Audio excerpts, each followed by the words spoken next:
తిరుపతి జిల్లాలో భారీ భూ కుంభకోణం వెలుగు చూసింది.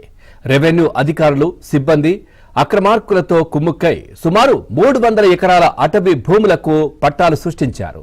2024 సార్వత్రిక ఎన్నికల సమయంలో అటవీ పరిధిలోని భూములకు కొత్తగా సర్వే నంబర్లను వెబ్ ల్యాండ్లో నమోదు చేశారు.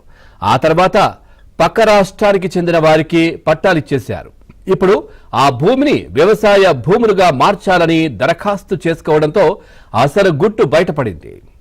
ఈ ఘటనలో గతేడాది బదిలీల్లో భాగంగా ఎన్నికల నిర్వహణ విధుల నిమిత్తం వచ్చిన కీలక అధికారిపై ఆరోపణలు వినిపిస్తున్నాయి.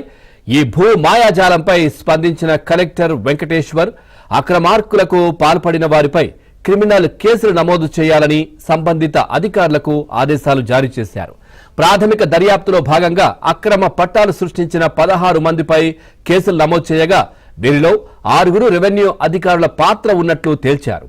అప్పటి తహసీల్దార్ రామాంజనేయులు, ఆర్ఐ సురేష్, వీఆర్ఓలు రాఘవేంద్ర, భార్గవ్, ఇతర సిబ్బందితో పాటు పట్టాలు పొందిన చెన్నై వాసులపై పోలీసులు కేసులు నమోదు చేశారు. తిరుపతి జిల్లాలో భారీ భూ కుంభకోణం వెలుగు చూసింది. రెవెన్యూ అధికారులు, సిబ్బంది అక్రమార్కులతో కుమ్ముక్కై సుమారు 300 ఎకరాల అటవీ భూములకు పట్టాలు సృష్టించారు.